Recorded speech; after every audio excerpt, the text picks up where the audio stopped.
esta jornada lo que se vive con estos homenajes multitudinarios al expresidente Sebastián Piñera en el marco de este funeral de Estado que ha decretado el gobierno. Una de las personas que ha estado en la sede del Congreso en Santiago y rindiendo o siendo parte de la Guardia de Honor de Evópoli ha sido el exministro del Interior, amigo del expresidente Sebastián Piñera, Gonzalo Blumel, que nos acompaña a esta hora acá en el estudio. Gonzalo, ¿cómo estás? Qué difícil pregunta. Han sido días duros, semanas duras con los incendios. Ha sido un verano duro. Gracias por la invitación, Cecilia. Sí, desde ya nuestras condolencias también a ti como cercano del expresidente. Queríamos saber cómo estás viendo o cómo están viendo ustedes desde el sector estas muestras de cariño multitudinarias. No por nada ayer, cuando salía el cuerpo del expresidente hacia la tenencia de Lago Ranco, cuando después fue trasladado a el servicio médico legal ahí en Valdivia, se llenaron las calles de aplausos, gritos, muchas personas cantando el himno nacional, y lo mismo pasó ahora. Apenas se supo que llegaba a las 11, ya el Congreso Nacional aquí en la sede de Santiago estaba repleto de personas. ¿Cómo lo viven después de las dificultades o de lo mal evaluado que salió el expresidente Sebastián Piñera de su gobierno? Mira, yo al expresidente Piñera lo conocí hace mucho tiempo. Yo empecé a trabajar con él muy cercanamente desde el 2010 en adelante y me tocó acompañarlo y estar junto a él y a todo su equipo, ¿no? A todos quienes éramos parte de su equipo durante 10 años. Hasta que salí del gobierno y del Ministerio del Interior en medio de la pandemia del 2020. Y nos tocó de todo, ¿no? Nos tocaron momentos muy bonitos, muy alegres, campañas, elecciones exitosas, y también momentos muy difíciles, muy ingratos, de mucha crítica, algunas justas, otras muy, muy, muy injustas, muy duras. En general a él siempre se le midió con una vara más alta, es curioso, ¿no? Y por eso es tan sorprendente esto, porque si bien yo creo que él alcanzó a ver cómo ya empezaba a cambiar la opinión de la ciudadanía, de la gente respecto a su figura, a su gobierno, y había mejorado mucho en las encuestas. Él era una persona que por su naturaleza le gustaba ser cercano, y por eso a veces incluso le pasaban chascarros, situaciones hasta divertidas, ¿no? Porque le gustaba la cercanía con la gente, tenía esa cosa como bien chilena de ser, perdonen la expresión, ¿no? Incluso un poco pelusa en el sentido de andar siempre con buen ánimo, con la talla flor de labio, siendo una persona muy exigente, muy rigurosa, muy comprometida con su trabajo a la vez. Yo estoy seguro que donde esté él, ver este cariño lo emociona profundamente. Uh-huh. ¿Y a ustedes? El equipo que estuvo ahí apañándolo, acompañándolo en los momentos más difíciles, en los momentos más duros, cuando efectivamente su popularidad o su apoyo en las encuestas era de menos del 6%, y cuando tenía una oposición que hizo que lo acusó constitucionalmente en 2 ocasiones y que incluso hizo un discurso, el naranjazo, de unas 12 horas o 13 horas para que llegaran todos los diputados a votar favorablemente esa acusación constitucional. Pero ¿sabes qué, Cecilia? Si tenía una característica el expresidente, tampoco lo vamos a canonizar. Era un ser humano, sí, con luces, con sombras, con aciertos y con errores. Por eso pregunto cómo si lo viven ustedes. Mira, él tenía una virtud que yo la quiero recoger en este momento y transmitir. Que a él le dieron muy duro mucha gente desde la oposición, que es más esperable, aunque en algunos momentos yo creo mucho más allá de las reglas del juego de la política, pero también entre los propios, sectores más duros de la derecha que no comulgaban con sus ideas más moderadas o más liberales, más centristas, ¿no? Y él, pese a todo, nunca acumuló rencor. Tenía esa particularidad que no era alguien rencoroso, que no era enojado, todo lo contrario. Con muchas personas con las cuales tuvo muchos enfrentamientos políticos, después lo sumó incluso a su equipo de gobierno, fueron ministros muy importantes y se consolidaron relaciones políticas y humanas muy profundas. Entonces yo no creo que hoy día no es un día para cobrar esas cuentas. Cada uno sabrá lo que hizo bien, lo que no hizo bien, lo justo o injusto, y la manera en cómo se comportó. Yo en lo personal sí me conmueve mucho el cariño de la gente, especialmente la gente de la clase media, gente del mundo popular. Me encontraba hoy día en el Congreso. una señora que me dijo que había viajado anoche desde Puerto Montt y otra que había venido de Calama, o sea, desde dos extremos de Chile, se tomaron un bus, un avión y vinieron a despedirlo. Y esa, como se dice en política, esas mayorías silenciosas, son bien conmovedoras, la verdad. Evelyn Matei, en todo caso, hoy día en la sede del Congreso acá en Santiago, manifestaba que agradecía los homenajes que estaba realizando o el comportamiento que había tenido en esta pasada el presidente Gabriel Boric, pero que de todas maneras había un grupo de personas que tenían que pedir una disculpa, porque había gente que aún estaba acusada de haber violado los derechos humanos y también de haber matado gente producto de negligencia, entre comillas, por la pandemia. ¿Tú lo lees así? Sí, claro. Bueno, todos los que estábamos en cargos de gobierno, no todos, digamos, pero buena parte de los ministros. De hecho, entiendo que tú también todos tienes nos llenamos de una querella querella, sí. y de, no, más de una, muchas. Y muchos colegas, ministros, subsecretarios, que yo creo que refleja el deterioro que ha tenido la política en Chile, ¿no? Esto de buscar judicializar, penalizar de alguna manera judicialmente la actividad política, que es una cuestión bien lamentable y que es una espiral que tiene que parar, ¿no? Y el presidente Piñera, bueno, eso lo sufrió muchas veces. Por ejemplo, me acuerdo en el caso Exalmar, que el ex diputado Gutiérrez, al que prefiero no calificar, se querelló contra él e involucró a su familia. Finalmente el presidente fue completamente absuelto. Bueno, hace poco se sobreseyó, entiendo, el caso Dominga. También. Y de hecho el ex diputado tuvo que pagar en costa esa causa, ¿no? Bueno, y claro, cuando alguien hace eso, daña, tira el piedrazo y después cuando se resuelve favorablemente eso nadie se entera o muy poca gente, tiene muy Pero poca publicidad. ¿hoy deberían pedir disculpas o ya no son oportunas? Porque estamos hablando de una situación trágica. Yo creo que nunca es tarde para reconocer sinceramente los errores que se cometieron. Porque la política tiene muchas vueltas, ¿no? Y de repente uno está en la moneda y de repente está en la oposición. Y Chile necesita sanarse de esta ola de polarización y odiosidad que se ha instalado en los últimos años. Fíjate que el presidente Piñera, si tenía una particularidad, era que siempre buscaba el diálogo, los acuerdos. Él, cuando fue líder de la oposición en los años 90, luego el retorno a la democracia, con muchos costos, se sumó a la patrulla juvenil, como le llamaban, con Alberto Espina, con Evelyn Matei, con Andrea Lamán, y lideraron la democracia a los acuerdos, ¿no? Que fue súper importante para estabilizar a nuestro país luego de los 17 años de dictadura y poder tener una transición pacífica y exitosa. Y que les costó las críticas de los sectores más conservadores. Y por supuesto que sí. Y en muchos momentos estuvo dispuesto a cruzar el puente, ¿no? Y creo que encontró muy poca reciprocidad en su primer gobierno, pero ni hablar en su segundo mandato, ¿no? Y a eso a él le dolía, porque él nunca entendió la actividad política como un enfrentamiento, ¿no? Donde hay enemigos que aniquilar, digamos. Hay adversarios, ya hay conflicto y de repente hay palabras más fuertes, menos fuertes, pero al final hay límites. Y hay límites que se han ido erosionando en los últimos años y que han dañado la actividad política y que hace que, con buenas razones, la gente hoy día sienta mucha distancia de la actividad política porque ve que quienes están en política están dedicados a pelearse a los conflictos y no a resolver los problemas de la gente. Y esa cuestión tiene que cambiar. ¿Y es Boric, su sector o su generación, tomando las palabras de Evelyn Matei, que deberían reconocer estos errores? Te lo pregunto porque hoy día aparecía un posteo en redes sociales de la senadora Claudia Pascual, por ejemplo, que decía que entregar condolencia no era blanquear lo que había pasado con los derechos humanos y Sebastián Piñera. Mira, el Partido Comunista no tengo grandes expectativas, así que no vale la pena detenerse mucho en ese tipo de comentarios. Yo sí valoro enormemente la actitud que ha tomado el gobierno. La ministra del Interior, el presidente Gabriel Boric. Hoy día me encontré en la mañana en una radio con el ministro de Justicia y le transmití, Luis Cordero, le transmití estos agradecimientos porque para ellos debe ser difícil también. Debe ser difícil tener que liderar esto y lo han asumido con una actitud muy republicana.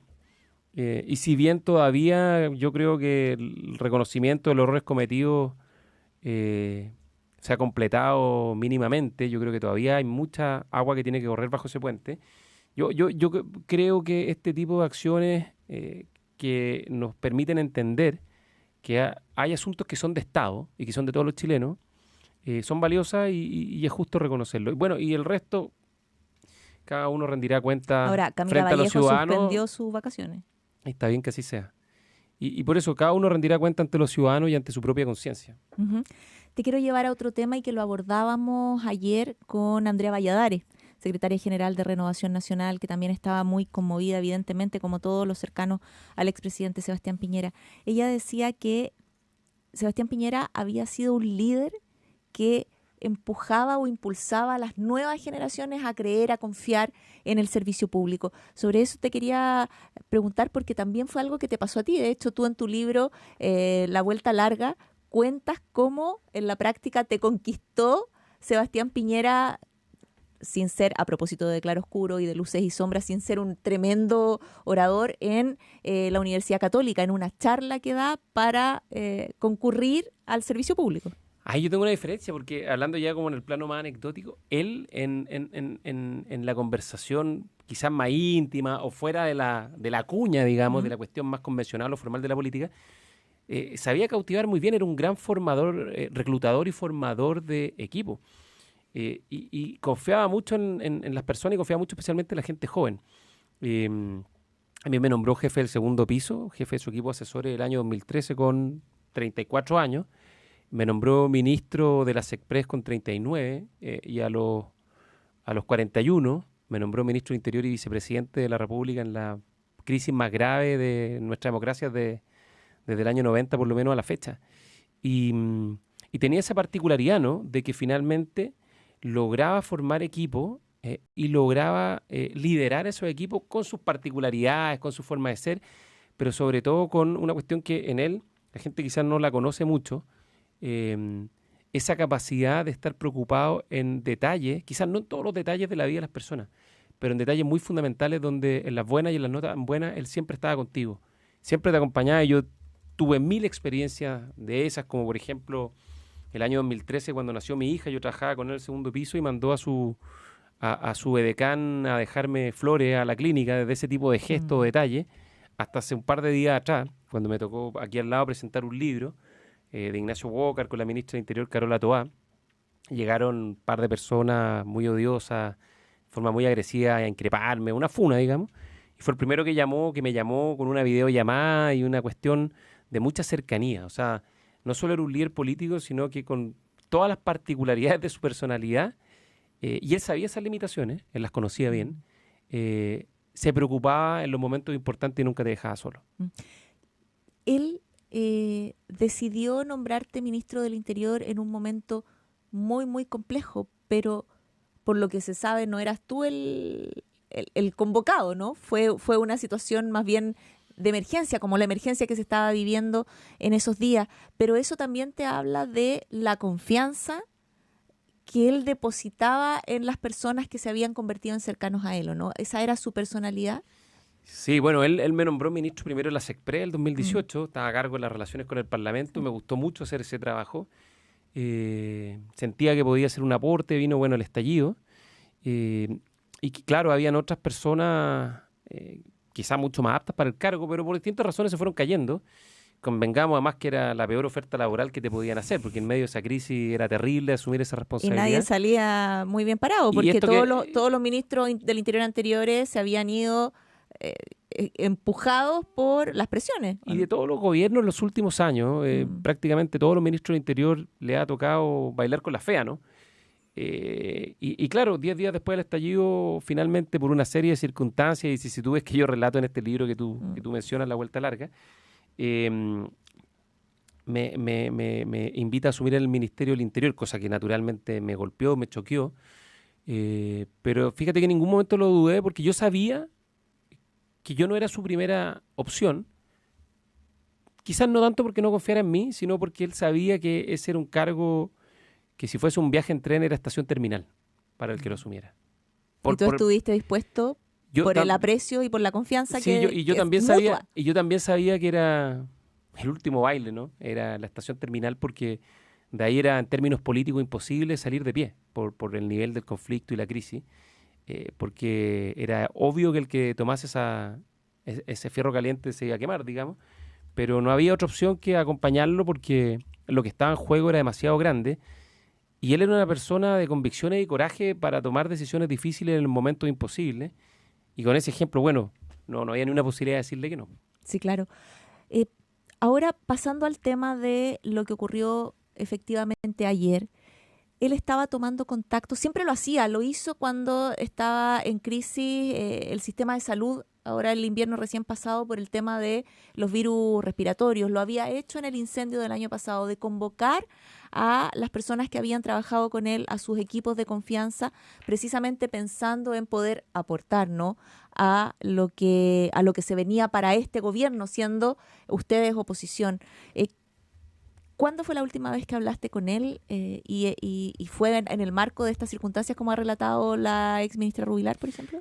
No, en esa no, porque ahí esto fue una reunión que hubo ayer, un Zoom, eso es lo que me contaban ahora en el ex congreso los que estuvieron ahí, donde invitó a ex ministros de Vivienda, Agricultura, relacionados con temas de incendio y reconstrucción, porque había tomado contacto, al parecer, con el presidente Boric, por otros temas, digamos, y le había dicho que le podía mandar ideas y propuestas. Todo esto no era público, digamos. Y el presidente Boric le habría dicho que, de todas maneras, encantado de recibir sugerencias. Y obviamente, 2 periodos de gobierno, 8 años, mucha gente muy capacitada. Y él ayer invitó a un grupo de personas, exministros, exautoridades, a un Zoom. Y de hecho, a mí me mandaron la foto del escritorio, las cosas que tenía ayer en la mañana en su escritorio. Y tenía efectivamente su clásico blog Colón con notas, digamos, con las personas que habló y todas las ideas que había recabado, digamos, para compartirlas con el gobierno. Y eso yo creo que da cuenta un poco como de su talante democrático, ¿no? Porque probablemente él como mandatario de la oposición jamás recibió algo equivalente prácticamente nunca, ¿no? O sea, todo lo contrario. Recibía más bien acusaciones constitucionales, querellas, y ahí están las notas, y ese es un registro que yo creo que da cuenta de cómo él comprendía la política y la democracia, ¿no? Acuérdate tú que hace algunos meses atrás, cuando se cumplieron los 50 años del golpe, lo invitaron a firmar una declaración con los expresidentes del compromiso con la democracia, que era puro costo con su sector. Después, especialmente de los cómplices pasivos. Pero siempre hacía eso él. O sea, el costo con su sector los pagó 1 y 1000 veces también. Claro. ¿Y sabes por qué? Porque él tenía una convicción de que, desde un punto de vista de la idea de democracia que él tenía, de sus convicciones democráticas, no había otra posibilidad. Sí, es bastante obvio, ¿no? A mí, de hecho, me cuesta entender que alguien no lo comprenda, que el compromiso con la democracia y los derechos humanos tiene que ser siempre, especialmente en un país como Chile, donde nos hemos visto en el pasado en enfrentamientos tan brutales y tan feroces, y que en el estallido social de una u otra manera reaparecieron, ¿no? Y por poco estuvimos a punto de sufrir un colapso democrático muy feroz de consecuencias que podrían haber sido gravísimas. ¿Cuándo fue la última vez que hablaste con él? Yo creo que hace como una semana. Y tenía el mismo entusiasmo de siempre. El de siempre, el ánimo, el humor, la talla flor de labio. Además que tuve la suerte de poder compartir harto en el último tiempo. Me invitó a almorzar un par de veces a su oficina, nos tomamos un café o varios cafés. Me hizo muchos comentarios al libro, obviamente. Obvio. Incluso estuvo hace un tiempo atrás comiendo en mi casa. Y tuve el privilegio de compartir mucho con él como presidente y también después como expresidente, y compartir no solo desde un punto de vista político, sino también desde un punto de vista humano, y sentir su aprecio y su cariño, que por supuesto era muy recíproco porque le tenía mucho cariño. ¿Has podido conversar con Magdalena Piñera, con su hermana, para saber bien qué fue lo que pasó dentro de ese helicóptero? Todavía se están investigando, no las causas de la muerte, ya se saben, pero sí las causas del accidente. Sebastián Piñera era un piloto muy avesado, o sea, llevaba 20 años volando. Sí, pero la verdad yo creo que ese no es tema que me competa tratarlo con su familia. Yo creo que en este momento es solo afecto, cariño, agradecimiento y mucha gratitud, porque la familia tuvo mucha generosidad también. Durante todo el tiempo que el presidente Piñera estuvo involucrado en política, fueron un soporte fundamental. Cecilia Morel, sus hijos, su hermano, la Pichita, el Polo, el mismo Negro Piñera. Y yo sé cuánto le costó a la familia incluso aceptar la segunda o la segunda presidencia, porque la verdad no quería, porque era obvio que el país que se estaba incubando en los últimos años era un país de mucha polarización y enfrentamiento, ¿no? En particular por ciertos sectores de la izquierda que llegaron no solo a impugnar a la centro-derecha, a la centro-izquierda, sino que a todo el sistema político con una visión muy mesiánica y muy refundacional. Y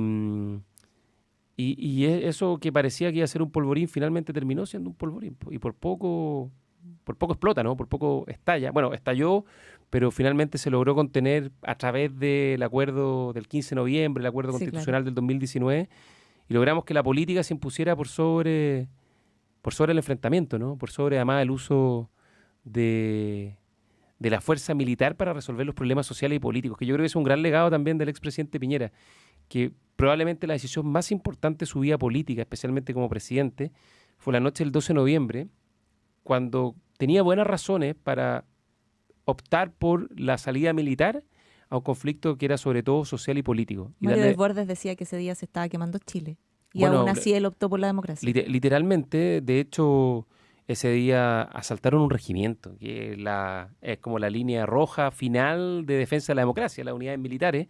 Imagínate, esto se hubiera empezado a replicar en otros lugares y los militares hubieran respondido con todo el poder que la ley les confiere, ¿no? Que yo sé que hay mucha gente que dice, sí, faltó eso, faltó tener mucho más mano dura, reprimir mucho más fuerte. Pero yo digo, Chile sabe esos enfrentamientos y los traumas que producen. El quiebre del 73 es muy distinto, ¿no? Pero todavía nos pena y todavía nos divide.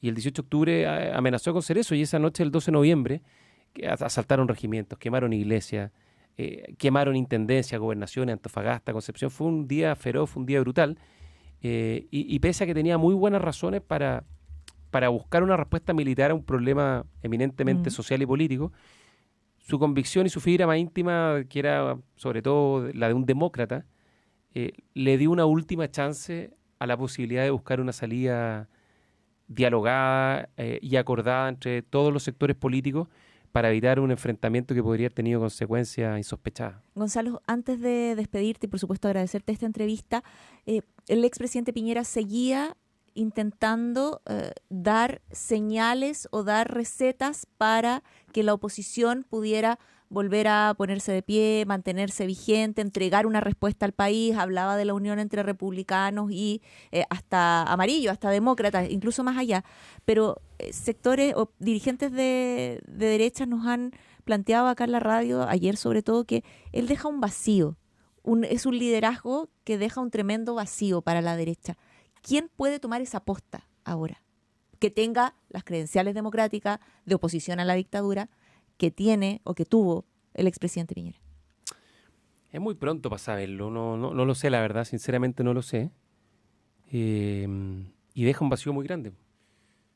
Yo creo que a Chile en general, porque yo creo que con todos sus aciertos, sus errores, sus luces, sus sombras, el balance es crecientemente positivo y yo creo que va a ser su legado muy importante, sobre todo en esto que te decía antes, ¿no? De ser siempre una persona que privilegió la búsqueda de acuerdo antes que los enfrentamientos, que siempre planteó que Chile era un solo país, no una suma de individualidades, identidades o fragmentos, que éramos un país con una historia común y un futuro compartido, donde nadie, bueno, siempre lo decía, donde nadie sobraba, donde todos tenían algo que aportar y algo que recibir, y quien quizá yo creo que recoja esas ideas posiblemente va a poder recoger ese legado.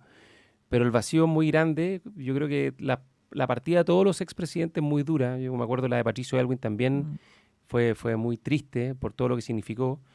Ricardo Lagos ahora cuando anuncia su retiro también es algo que se siente mucho. Su ausencia va a pesar. Deja un vacío en el mundo de la izquierda, en el mundo de la centroizquierda. Y en el caso nuestro, la centro-derecha, el vacío es muy grande porque era nuestro único expresidente.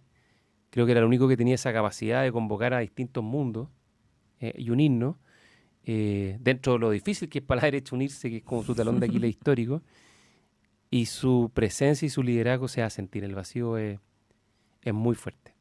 Perfecto. Te agradecemos mucho tu tiempo, Gonzalo, haber estado aquí con nosotros en el estudio para conversar acerca de la vida y la obra, ¿no?, del expresidente Sebastián Piñera.